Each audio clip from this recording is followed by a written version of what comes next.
রণনীতিতে ভুল বদল, একদিনেই ইসরায়েলকে গুঁড়িয়ে দিতে পারে ইরান, বলছে পশ্চিমা বিশেষজ্ঞরা। মাত্র একদিনেই ইসরায়েলকে মাটির সঙ্গে মিশিয়ে দিতে পারে ইরান, এমনটাই মনে করছেন পশ্চিমা সামরিক বিশেষজ্ঞরা। 12 দিনের এক সংক্ষিপ্ত যুদ্ধে তেহরানের ক্ষেপণাস্ত্রের ক্ষমতা দেখার পর বিশ্বজুড়ে শুরু হয় নতুন বিশ্লেষণ। সামরিক বিশেষজ্ঞদের মতে আয়রন ডোমকে ফাঁকি দিয়ে ইসরায়েলি ভূখণ্ডে ইরানের আঘাত ছিল এক নজিরবিহীন নিরাপত্তা দুঃস্বপ্ন। সাবেক মার্কিন সেনা কর্মকর্তা কর্নেল ডগলাস ম্যাকগ্রেগর জোর দিয়ে বলেছেন, ইরানের কাছে যে বিপুল ক্ষেপণাস্ত্র ভাণ্ডার আছে তা দিয়ে শত্রুর মোকাবিলা করার জন্য তারা প্রস্তুত। তিনি মনে করেন, ইরান যুদ্ধ শুরু করতে না চাইলেও তাদের সামরিক সক্ষমতা যথেষ্ট উল্লেখযোগ্য। অন্যদিকে কৌশলগত তুর্কি বিশেষজ্ঞ ইব্রাহিম কালাশ আরও কড়া মন্তব্য করেছেন। তিনি বলেন, ইরান ইসরায়েলের গর্বের আয়রন ডোমকে একটি ড্রেনে পরিণত করেছে। এই সামরিক বিশেষজ্ঞ বিশ্বাস করেন, 12 দিনের যুদ্ধ ইসরায়েলের সেই আধিপত্য ভেঙে দিয়েছে যেখানে তারা নিজেদের বিশ্বের সবচেয়ে নিরাপদ অঞ্চল বলে মনে করত। ইসরায়েলের প্রতিরক্ষা ব্যবস্থা ইরানের ভয়াবহ আক্রমণ প্রতিহত করতে অক্ষম। নেতানিয়াহু ছিলেন আতঙ্কে। অবসরপ্রাপ্ত মিশরীয় জেনারেল সামির ফারাজ আরব মিডিয়ার সঙ্গে সাক্ষাৎকারে জোর দিয়ে বলেছেন, ওই যুদ্ধে ইরানই ছিল বেশি কার্যকর। তিনি বলেছেন, কেবল ইরানই প্রথমবারের মতো ইহুদি বসতি স্থাপনকারীদের প্রকৃত ভয়ের স্বাদ দিতে সক্ষম হয়। জেনারেল ফারাজ আরও জানান, ইরানের সামরিক শক্তি ইহুদিদের প্রথমবারের মতো টানা কয়েকদিন আশ্রয় কেন্দ্রে কাটাতে বাধ্য করেছিল। এমনকি ইরানি ক্ষেপণাস্ত্রের ভয়ে প্রধানমন্ত্রী বেনিয়ামিন নেতানিয়াহু সহ ইসরায়েলি কর্মকর্তারাও আশ্রয় কেন্দ্রে পালিয়ে যেতে বাধ্য হয়েছিল। নতুন হাইপারসনিক আতঙ্ক। তবে আসল উদ্বেগ শুরু হয়েছে ইরানের নতুন অ্যাপোক্যালিপটিক হাইপারসনিক ক্ষেপণাস্ত্র নিয়ে। এটিই হল বর্তমান সামরিক আলোচনার মূল উপাদান। পশ্চিমা সামরিক বিশেষজ্ঞরা সতর্ক করে বলেছেন, ফাত্তা সিরিজের এই ক্ষেপণাস্ত্রগুলো তৈরি হয়েছে আয়রন ডোমের মতো উন্নত বিমান প্রতিরক্ষা ব্যবস্থাকে ভেদ করার জন্য। মার্কিন ম্যাগাজিন ন্যাশনাল ইন্টারেস্ট স্বীকার করেছে, ইরানি ক্ষেপণাস্ত্র হুমকি মোকাবিলায় যুক্তরাষ্ট্র ও ইসরায়েল এখনও অনেক পিছিয়ে। ম্যাগাজিনটি আরও স্বীকার করে যে এই নতুন অস্ত্রগুলোর বিরুদ্ধে ইসরায়েল বা যুক্তরাষ্ট্রের কাছে কোনো বাস্তব প্রতিরক্ষা ব্যবস্থা নেই, কারণ আয়রন ডোম হাইপারসনিক নয়, বরং ধীরগতির ক্ষেপণাস্ত্রের জন্য ডিজাইন করা হয়েছে। ইরানি ক্ষেপণাস্ত্র দ্বারা অধিকৃত অঞ্চলে ব্যাপক ক্ষয়ক্ষতি এবং হতাহত হয়েছে, যা ইসরায়েলি কর্মকর্তাদের উদ্বেগ বাড়িয়েছে। ইরান অতীতে তার সামরিক সক্ষমতার প্রমাণ দিয়েছে। শহীদ জেনারেল কাসেম সোলাইমানিকে হত্যার জবাবে দেশটি ইরাকের আইন আল আসাদ ঘাঁটিতে হামলা চালিয়েছিল। পশ্চিমা বিশ্লেষকরা সতর্ক করে বলছেন, ইরান পূর্ণমাত্রার আক্রমণে ইসরায়েলের ডিমোনো পারমাণবিক চুল্লি বা হাইফা বন্দরের মতো গুরুত্বপূর্ণ সম্পদ লক্ষ্যবস্তু করতে পারে। সামরিক ভারসাম্য বদলে গেছে। ইরান যেন যুদ্ধংদেহী এক ঘোষণা দিচ্ছে, অজেয় প্রাচীর ভেঙে দেব, প্রতিরোধ মানে না সে ভয়। মধ্যপ্রাচ্যে এখনও ক্ষমতার খেলা। এই আতঙ্ক কতদূর গড়ায় সেটাই দেখার অপেক্ষা। রাশিয়ার সাথে ইরানের সহযোগিতা আরও বেড়েছে। ইসরায়েল ও যুক্তরাষ্ট্রের বিমান হামলার ঝুঁকি কমানোই বর্তমানে ইরানের জন্য সবচেয়ে গুরুত্বপূর্ণ কাজ। এই পরিস্থিতিতে রাশিয়া শুধু অস্ত্র সরবরাহকারী হিসেবে নয়, বরং বহুবিধ উপায়ে ইরানের জন্য শক্তি হিসেবে কাজ করছে। এর প্রকৃত প্রভাব অবশ্য বহু বছর পরে স্পষ্ট হবে। 2022 সালে ইউক্রেনে রাশিয়ার হামলার পর মস্কো ও তেহরানের সম্পর্ক উষ্ণ হতে শুরু করে। কিন্তু জুনে যখন ইসরায়েল ও যুক্তরাষ্ট্র ইরানকে বোমা হামলা করে, তখন রাশিয়া কোনো হস্তক্ষেপ করেনি। অনেকেই ভেবেছিলেন এতে মস্কো তেহরান সম্পর্ক আবার শীতল হবে, কিন্তু বাস্তবে হলো ঠিক তার উল্টো। এই 12 দিনের যুদ্ধ তেহরানকে মস্কোর আরও কাছে ঠেলে দিয়েছে এবং পরমাণু খাত সহ নতুন সহযোগিতামূলক চুক্তি স্বাক্ষরিত হয়েছে। সম্পর্কের ভারসাম্য বরং আবারও রাশিয়ার পক্ষে ঝুঁকেছে। ক্রেমলিনের জন্য ইরান এখন তাদের বিভিন্ন প্রকল্প এগিয়ে নিয়ে যাওয়ার একটি মাধ্যম মাত্র। তবে ইরানের জন্য রাশিয়া ক্রমশ একটি অপরিহার্য অংশীদার হয়ে উঠছে। এই পরিস্থিতি মস্কোকে সহযোগিতা নির্মাণে আরও বেশি নির্বাচিত এবং জোরালো ভূমিকা নিতে সাহায্য করছে। যুক্তরাষ্ট্র ও ইসরায়েলের সঙ্গে 12 দিনের যুদ্ধে মস্কোর পক্ষ থেকে সাহায্য না পাওয়ায় তেহরান স্পষ্টতই হতাশ হয়েছিল। তবুও তারা রাশিয়ার সঙ্গে সহযোগিতা বাড়ানোর জন্য নতুন পদক্ষেপ নেওয়া বন্ধ করেনি, যার মধ্যে প্রধান হল রাশিয়ার কাছ থেকে অস্ত্র কেনা। হ্যাক হওয়া রস্টেক নথির তথ্য অনুসারে রাশিয়ার ইরানকে ৪৮টি Su-35 যুদ্ধবিমান সরবরাহ করার পরিকল্পনা রয়েছে। এছাড়াও রাশিয়ার সামরিক পরিবহন বিমান নিয়মিতভাবে ইরকুটস্ক থেকে ইরানে উঠছে, যেখানে ইরকুটস্ক বিমান কারখানা অবস্থিত। এটি অন্যান্য চুক্তির ইঙ্গিত দিতে পারে। Su-30MK যুদ্ধবিমান সরবরাহেরও সম্ভাবনা রয়েছে।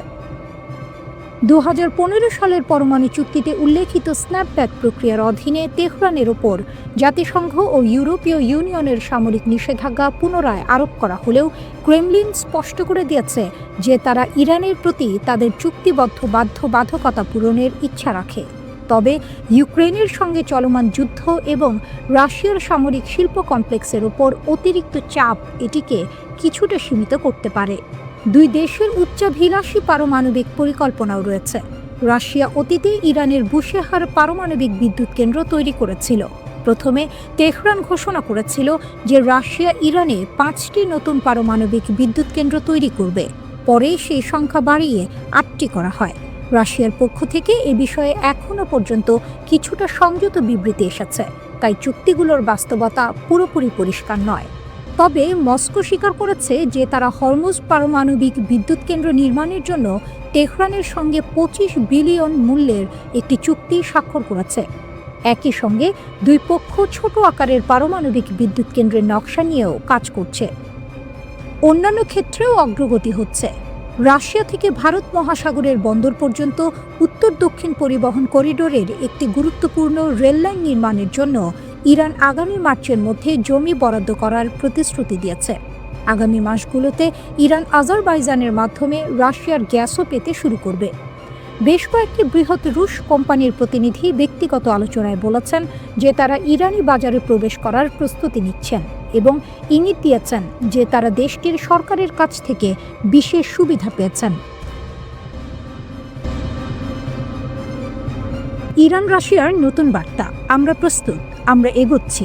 এই প্রতিবেদনে আমরা কথা বলবো এক খুবই গুরুত্বপূর্ণ বৈঠক নিয়ে, ইরান ও রাশিয়ার প্রেসিডেন্টদের সরাসরি মুখোমুখি সাক্ষাৎ।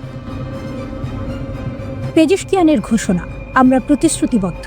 ইরানের প্রেসিডেন্ট মাসুদ পেজেশকিয়ান সম্প্রতি তুর্কমেনিস্তানের রাজধানী আশখাবাদের আন্তর্জাতিক শান্তি ও আস্থা সম্মেলনের ফাঁকে রাশিয়ার প্রেসিডেন্ট ভ্লাদিমির পুতিনের সঙ্গে বৈঠক করেন। সেখানেই তিনি প্রথম যে কথাটি বলেন সেটি ছিল খুবই স্পষ্ট, আমরা স্বাক্ষরিত সমন্বিত চুক্তি বাস্তবায়নে প্রতিশ্রুতিবদ্ধ। এর মানে ইরান শুধু চুক্তি সই করেনি, বরং একে বাস্তবায়নের জন্য পূর্ণ প্রস্তুতি নিচ্ছে। তিনি আরও যোগ করেন, বিদ্যুৎ কেন্দ্র, পরিবহন এবং করিডোর সংক্রান্ত যৌথ প্রকল্পগুলোর কাজ এগোচ্ছে। বছরের শেষ নাগাদ করিডোর প্রকল্প বাস্তবায়নের সব প্রস্তুতি ইরানের পক্ষ থেকে শেষ হবে। এটি মূলত আস্তারা রাস্ত করিডোর নিয়ে, যা উত্তর দক্ষিণ বাণিজ্য রুটের কেন্দ্রবিন্দু হতে পারে। এখানে ইরানের লক্ষ্য খুব পরিষ্কার, রাশিয়ার সঙ্গে বাণিজ্য ও পরিবহন সংযোগকে অত্যন্ত শক্তভাবে দাঁড় করানো। উত্তর দক্ষিণ পূর্ব পশ্চিম দুটি করিডোরেই ইরানের বড় পরিকল্পনা। পেজেশকিয়ান বলেন, উত্তর দক্ষিণ এবং পূর্ব পশ্চিম করিডোরের কাজ দ্রুত এগোচ্ছে এবং পুতিনের নির্দেশনা এই প্রকল্পগুলোকে আরও ত্বরান্বিত করবে। এখানে স্পষ্ট যে ইরান শুধু আঞ্চলিক নয়, আন্তঃমহাদেশীয় বাণিজ্যের চোখ পয়েন্ট হতে চায়। রাশিয়া, ভারত, মধ্য এশিয়া সবাই এই রুট দিয়ে উপকৃত হবে। আর এতে ইসরায়েলের কী লাভ বা ক্ষতি? পরোক্ষভাবে যদি ইরান রাশিয়ার প্রভাব বাড়ে, ইসরায়েলের কৌশলগত উদ্বেগও বাড়ে, কারণ ইসরায়েল সবসময় মধ্যপ্রাচ্যে ইরানের ভূমিকাকে নজরে রাখে। কৃষি, শিল্প সব ক্ষেত্রে অংশীদারিত্ব। পেজেশকিয়ান আরও বলেন, ইরান রাশিয়া কৃষি সহযোগিতা সফল হয়েছে এবং এই অভিজ্ঞতা অন্যান্য ক্ষেত্রেও কাজে লাগানো সম্ভব। অর্থাৎ সম্পর্ক শুধু সামরিক বা ভূ রাজনীতি কেন্দ্রিক নয়, এটি অর্থনীতি ও উন্নয়ন কেন্দ্রিক। তিনি আরও গুরুত্বপূর্ণ একটি কথা বলেন, একতরফা নীতির মোকাবিলায় সাংহাই ও ব্রিক্সের মতো সংগঠনে ঘনিষ্ঠ সহযোগিতা ছাড়া অন্য পথ নেই। বিশ্ব রাজনীতিতে এখন আর এক মেরু শক্তির যুগ নেই, নতুন ব্লক তৈরির সময় এসেছে। পুতিনের জবাব, রাশিয়া সবসময় ইরানের পাশে থাকবে। তিনি বলেন, দ্বিপক্ষীয় বাণিজ্য গত বছর 13% এবং চলতি বছরের প্রথম 9 মাসে 8% বৃদ্ধি পেয়েছে। এটি ছোট সংখ্যা মনে হলেও নিষেধাজ্ঞা নিয়ন্ত্রণে থাকা দুই দেশের জন্য এটি বিশাল অর্জন। পুতিন আরও যোগ করেন, বিদ্যুৎ কেন্দ্র এবং করিডোর সংক্রান্ত অবকাঠামোতে যৌথ কাজ চলছে। ইরানে গ্যাস ও বিদ্যুৎ সরবরাহের ক্ষেত্রেও আমরা সহযোগিতা বিবেচনা করছি। সবচেয়ে গুরুত্বপূর্ণ বক্তব্য ছিল জাতিসংঘ সহ আন্তর্জাতিক প্ল্যাটফর্মে রাশিয়া সবসময় ইরানের পাশে ছিল এবং থাকবে। এটি একটি খুব শক্ত বার্তা, কারণ ইরানকে নিয়ে যেসব আন্তর্জাতিক আলোচনা বা চাপ থাকে, বিশেষ করে পারমাণবিক ইস্যু নিয়ে, সেখানে রাশিয়ার সমর্থন তেহরানের জন্য একটি কৌশলগত ঢাল। ইসরায়েলের সামনে নতুন হিসাব। পুতিন আরও বলেন, ইরানের পারমাণবিক ইস্যু সহ সংবেদনশীল আন্তর্জাতিক বিষয়ে তেহরান ও মস্কো ঘনিষ্ঠ যোগাযোগ রাখে। এই তথ্যটি ইসরায়েলের জন্য অত্যন্ত গুরুত্বপূর্ণ, কারণ ইসরায়েল সবসময় ইরানের পারমাণবিক কর্মসূচিকে জাতীয় নিরাপত্তার চোখে দেখে। এখন রাশিয়ার সরাসরি সমর্থন মানে মধ্যপ্রাচ্যের শক্তির ভারসাম্য আবারও নতুন দিকে ঝুঁকছে। কিভাবে রাশিয়া গড়ে তুলল ভয়ঙ্কর যুদ্ধ শিল্প, এক নজিরবিহীন যুদ্ধযন্ত্র। আজকের ভিডিওতে আমরা বিশ্লেষণ করব 2025 সালে কিভাবে রাশিয়া তার সামরিক শিল্পকে সম্পূর্ণভাবে যুদ্ধযন্ত্রে পরিণত করল। এই রূপান্তর শুধু ইউক্রেন নয়, পুরো বিশ্বের জন্য কি অর্থ বহন করে। 2025 পূর্ণগতির যুদ্ধযন্ত্র। এত বড় রূপান্তর কিভাবে সম্ভব হলো? 2023 ও 2024 সালে রাশিয়ার সামরিক উৎপাদন ছিল বিশৃঙ্খল। পুরনো সোভিয়েত কারখানা, আধা স্টাফ, ভাঙা সাপ্লাই লাইন, সবকিছু ছিল এক ধরনের জোড়া তালি দেয়া চালনা। কিন্তু 2025 হলো টার্নিং পয়েন্ট। প্রতিরক্ষা শিল্পকে অর্থনীতির কেন্দ্র ঘোষণা, সব রিসোর্স সরাসরি সামরিক খাতে ঢালা, ফ্যাক্টরিগুলোকে স্পেশাল এন্টারপ্রাইজ মর্যাদা, 3 শিফটে 24 ঘন্টা উৎপাদন, এশিয়া, মধ্যপ্রাচ্য, ককেসাস হয়ে নতুন সাপ্লাই লাইন। ফলাফল 2025 সালে রাশিয়ার প্রতিরক্ষা খাত পরিণত হলো যুদ্ধযন্ত্রে। সাইবেরিয়ার কারখানা, যেখানে তৈরি হয় লাখ লাখ শেল। সাইবেরিয়ার তুষারাচ্ছন্ন বায়েস্ক শহরের কাছে রাশিয়া 15.5 বিলিয়ন রুবল ঢেলে তৈরি করছে বিশাল বিস্ফোরক কারখানা, যেখানে তৈরি হবে RDX অর্থাৎ গোলা বারুদের হৃদয়। এই কারখানা একাই পারে বছরে 12,80,000টি 152 মিনি আর্টিলারি শেল তৈরি করতে। রোস্তেক জানায়, কারখানার উৎপাদন 20% বেড়েছে, কিন্তু তারা প্রচার করে না, কারণ তাদের দর্শন একটাই, চুপচাপ কাজ করো এবং সামনে এগিয়ে যাও। আলাবুগা, ড্রোন সাম্রাজ্যের জন্ম। এই অংশটি সবচেয়ে গুরুত্বপূর্ণ। আলাবুগা স্পেশাল ইকোনমিক জোন, যেখানে ইরানের শাহেদ ড্রোনকে পুরোপুরি রাশিয়ানাইজ করে বানানো হচ্ছে। 2025 সালে প্রতি মাসে 5,500 ড্রোন উৎপাদন। 2024 সালের থেকে প্রায় 9 গুণ বেশি। 25,000 কর্মী, 104টি ব্যারাক, 8টি নতুন কারখানা, 90% যন্ত্রাংশ এখন স্থানীয়ভাবে উৎপাদন। গ্রীষ্মে ড্রোন সিরিয়াল নাম্বার ছুঁয়েছে Y3000, মানে বসন্ত থেকেই 2600 এর বেশি ড্রোন তৈরি হয়েছে। ট্যাঙ্ক কারখানার রূপান্তর। রাশিয়ার ট্যাঙ্ক সাম্রাজ্যের কেন্দ্র উরাল ভাগন জাভোদ। 2025 সালে তারা তৈরি করেছে 1500টি নতুন T-90M ট্যাঙ্ক, 2021-এর তুলনায় প্রায় 10 গুণ বেশি। যুক্তরাষ্ট্রের পুরো ট্যাঙ্ক উৎপাদনের থেকেও অনেক বেশি। একই সঙ্গে চলেছে প্যান্সির আপগ্রেড, 48টি মিসাইল বহনে সক্ষম। উত্তর কোরিয়া ও ইরান, আকাশ সমুদ্র পথের গোপন সাপ্লাই লাইন। রাশিয়ার যুদ্ধশক্তির আরেক স্তম্ভ হল মিত্র রাষ্ট্রগুলোর সরবরাহ। উত্তর কোরিয়া থেকে 20,000 plus container, 6.5 million shell, 148 ballistic missile, 120 Koksan কামান, 120 MLRS, 14,000 পর্যন্ত DPRK সৈন্য। ইরান থেকে ব্যালিস্টিক মিসাইল, হাজার হাজার শাহেদ ড্রোন, আর্টিলারি গোলা, মিসাইল প্রযুক্তি। ইরানি রাশিয়ান যৌথ ড্রোন কারখানা, 1.75 বিলিয়ন USD। এগুলো মিলেই রাশিয়ার যুদ্ধযন্ত্রকে দিয়েছে ধারাবাহিক আগুন। রাশিয়ার আর্টিলারি, যুদ্ধের আসল শক্তি। 2025 সালে রাশিয়ার কামান ব্যবস্থা যেন এক দৈত্যে পরিণত হয়েছে। প্রতি মাসে 2,50,000 শেল, বছরে 3 থেকে 5 মিলিয়ন শেল। ইউরোপের মোট উৎপাদনের থেকেও বেশি। ইউক্রেনের সেনারা দিনে 2,000 শেল ছুড়লে রাশিয়া ছুটছে 20,000 শেল। এই শক্তির প্রভাব কি? প্রতিদিন হাজার হাজার শেল, হাজার ড্রোন আর ট্যাঙ্কের অনবরত চাপ ইউক্রেনকে ধীরে ধীরে পিষে ফেলছে। এই কারণেই 2025 সালে দক্ষিণ ফ্রন্টে ইউক্রেনের অগ্রগতি থেমে গেছে। খার্কিভ ফ্রন্ট রাশিয়ার চাপের মুখে। ড্রোন, আর্টিলারি আক্রমণে ইউক্রেনের আকাশ প্রতিরক্ষা বিপর্যস্ত। রাশিয়ার যুদ্ধকে দীর্ঘ করছে, আর এটাই তাদের কৌশলগত সুবিধা দিচ্ছে।